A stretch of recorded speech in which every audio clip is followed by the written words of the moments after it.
كيف دخلت عالم الصيدلة؟ والله عالم الصيدلة دخلت من كنت في الجامعة أدرس، كان في زميل معايا واسمه السواد، ودخلت كان عنده 2 صيدليات، وقال لي تعال عندي شغلة كويسة، الأدوية.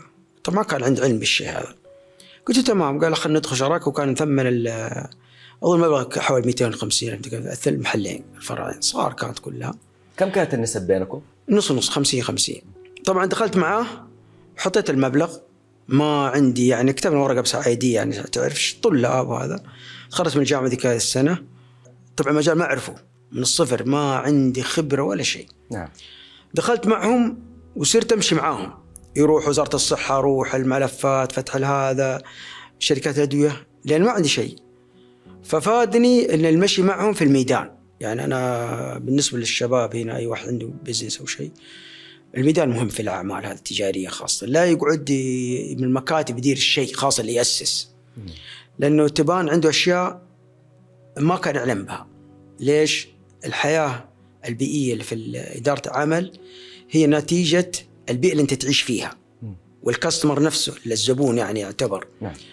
فبدأ الرجال على أساس في الشغل ما ارتحت معاهم. قلت أقول لكم 6 أشهر، قلت يا خذوا المحلات وردوا المبلغ حقي، أو أنا أشتري الباقي. ودي أعرف بس دخولك في الشراكة الهدف منه التوسع والنمو ولا المحافظة على الكيان؟ أول شيء يعني من القصة إنه سوالف جلسة كذا، وأنا عندي صيدليات أبغاك تدخل شريك، وهو كان عنده أزمة مالية لأنه عنده مجال في الزيوت السيارات من السيارات، وكان يبغى مبلغ محتاج، شباب صغار ما حد يعطيهم بنوك ولا لسه الواحد زينا شباب طلاب تخرج من الجامعة.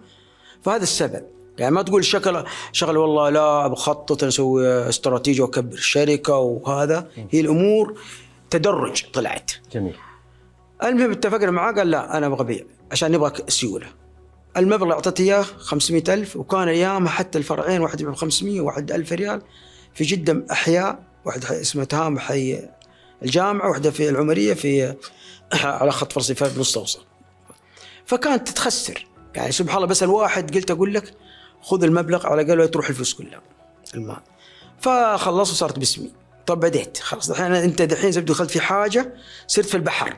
نعم. لازم تسبح ولا تموت. يعني تعرفوا الإنسان الواحد بداية حياته ما عاد يهمه الربح، يبغى إنه ينجح ما يفشل، لأنه الله لا قدر وحصل العكس حيصير نفسية على الإنسان مي سهلة. طبعا أنا مارست تجارات قبلها، بيع وشغل وهذا، وكنت أحب أشتغل في الصيف واستمتع يعني عارف، وأشبه لأجل المال. فبديت ذيك ساعة عاجي أسوي، أروح المحلات الجملة أخذ أدوية، أروح الشركات، كان ما حد يعرفني من النهدي، وكانت هي باسم حتى الصيدليات اسم تهامة وعمرية يعني بس باسم الاسم. أروح الشركات، من أنت إيش تبغى؟